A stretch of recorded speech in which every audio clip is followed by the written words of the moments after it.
A Bíblia em 100 dias com o pastor Fábio Bentes. Olá, seja bem-vindo ao nosso propósito de atravessar a Bíblia em 100 dias. A gente poder entrar em contato com as histórias mais significativas, mais representativas da Palavra de Deus, para que a gente possa ter a nossa vida transformada pela Palavra de Deus. A gente está hoje, no dia 5, eu vou contar a história da Torre de Babel. Você vai encontrar essa história no capítulo 11 do Gênesis, tá bom? Depois do dilúvio, pessoal, que destruiu a vida na terra, exceto a família de Noé e os animais que estavam com eles na arca, os descendentes de Noé começaram a se multiplicar e a se espalhar pela terra. Naquela época, diz o texto bíblico que todo mundo falava a mesma língua. Lá em Gênesis 11:1, a gente encontra o seguinte: no mundo todo havia apenas uma língua, um só idioma. E aí, pessoal, em um determinado momento da história, os homens que moravam na região de Sinar, que ficava na Mesopotâmia, hoje esse lugar é o Iraque, tá bom? Começaram a construir uma cidade e a erguer uma torre que, segundo eles, iria chegar até o céu.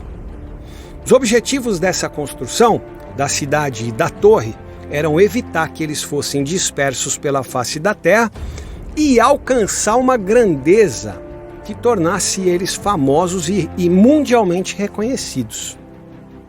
A intenção desse povo era de que a torre fosse tão alta que chegasse até os céus, algo que iria demonstrar o poder deles. Essa construção chamou a atenção de Deus, que, segundo o texto bíblico, abre aspas, desceu para observar o que os homens estavam fazendo. Deus sabia que, com todo mundo falando a mesma língua e trabalhando junto, eles iriam concretizar aquele plano. Deus sabia que, no fundo, aquela construção era uma afronta e uma desobediência, e no fim dessa história eu vou explicar o porquê, tá bom? O fato foi que Deus resolveu intervir. Ele resolveu que iria confundir a língua dos homens para que eles não entendessem mais a fala uns dos outros. E foi exatamente o que aconteceu. De repente, durante a execução do projeto, as pessoas começaram a falar línguas diferentes. Ninguém mais conseguia se entender. Isso não só interrompeu o trabalho de construção da torre, como também causou uma grande dispersão. Afinal de contas, sem conseguirem se comunicar, as pessoas abandonaram o projeto, se separaram e acabaram sendo espalhadas pela terra. A cidade e a torre que eles tinham começado a construir ficaram inacabadas e o lugar passou a ser chamado de Babel, porque ali Deus confundiu a língua de toda a terra. O termo Babel significa confusão. Então, nesse episódio, os homens foram dispersos por todo o mundo e o projeto ambicioso que eles tinham de construir uma torre que chegasse até o céu acabou sendo frustrado. Pessoal, dos ensinamentos que esse trecho tem para nós, qual eu gostaria de destacar no dia de hoje? Você só consegue entender a história da Torre de Babel e os motivos de Deus ter feito o que ele fez se você levar em consideração o contexto histórico desse evento, tá bom? A gente não sabe quanto tempo depois do dilúvio essa história aconteceu, mas a gente pode ter a garantia do seguinte: mesmo depois de muito tempo após o dilúvio, a humanidade se lembrava muito bem do que tinha acontecido. A história ia passando de geração em geração, ela ia sendo contada. Todo mundo se lembrava de que Deus havia destruído a vida da face da terra e que ele tinha usado um dilúvio para fazer isso. Foi por isso que esses homens dessa história queriam construir uma cidade que tivesse uma torre que chegasse até os céus. Porque se Deus mandasse um novo dilúvio, coisa que não iria acontecer porque ele já tinha feito uma promessa, esse povo iria conseguir escapar do juízo divino. Então, além das motivações de fama e de poder, a ideia da construção de uma torre que fosse até o céu tinha como propósito afrontar o Senhor, tinha como propósito desafiar o poder de Deus caso ele tentasse destruir a humanidade novamente. E além disso, pessoal, tinha a desobediência. Quando Noé saiu da arca, a ordem era para que o ser humano se multiplicasse e se espalhasse pela terra. Mas esses homens que decidiram construir a torre fizeram o contrário. Eles resolveram que eles iriam se concentrar no mesmo lugar e ainda tiveram essa ideia infeliz de afrontar a pessoa de Deus, construindo uma torre para onde eles pudessem fugir caso Deus mandasse um novo dilúvio, algo que eu já expliquei que não iria acontecer de jeito nenhum.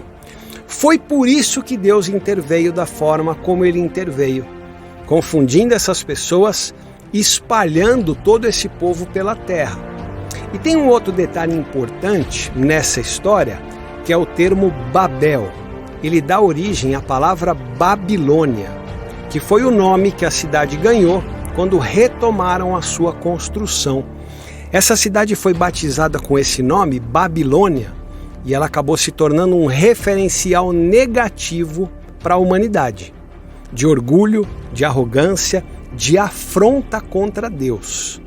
A cidade da Babilônia, ela se tornou uma cidade famosa, uma cidade poderosa, onde havia luxo, riquezas, mas onde os seres humanos passaram a cultivar tudo aquilo que Deus despreza: arrogância, idolatria, devassidão, violência, etc. Um dos grandes impérios da humanidade foi o Império Babilônico, onde havia tudo isso. E no decorrer dos séculos, existiram muitas outras Babilônias. E aqui eu não estou falando de cidades com esse nome, tá? Eu estou usando o termo como uma ideia. Cidades que são grandes ajuntamentos, onde as pessoas se perdem nas coisas que as afastam de Deus. Um exemplo disso é quando Pedro, lá no Novo Testamento, na sua carta, ele se refere à cidade de Roma como Babilônia. O nome da cidade é Roma, mas ele chama a cidade de Babilônia. Ele escreve assim, ó: a igreja que está aqui na Babilônia manda saudações para todos vocês. Pedro está em Roma, mas ele chama a cidade de Babilônia. Então a gente pode concluir que além da Babilônia original, que surgiu lá em Babel, existiram muitas outras Babilônias no decorrer da história e existem ainda nos dias de hoje. De qualquer forma, o que eu gostaria de destacar hoje é a facilidade que o Senhor tem para frustrar as intenções daqueles que se colocam contra Ele. Nesse caso, ele só precisou confundir o idioma das pessoas para fazê-las abandonarem aquele projeto e espalhar essas pessoas pela terra. Então, que a gente viva tranquilo, descansando no Senhor, sabendo que Deus tem o controle de todas as coisas, que ninguém consegue mudar o curso da história, nem mesmo pessoas poderosas de qualquer época que acham que podem fazer qualquer coisa que quiserem. Quem dita o curso da história é o Senhor, o nosso Deus. Nós podemos ficar tranquilos que Ele é o Senhor, Ele é o soberano e Ele determina o que vai acontecer. Amém? Que Deus abençoe você, que Deus abençoe o seu dia, a sua família. Mande o link do nosso grupo para os teus amigos, colegas, parentes, para que eles possam ter esse contato também com a palavra de Deus, tá bom?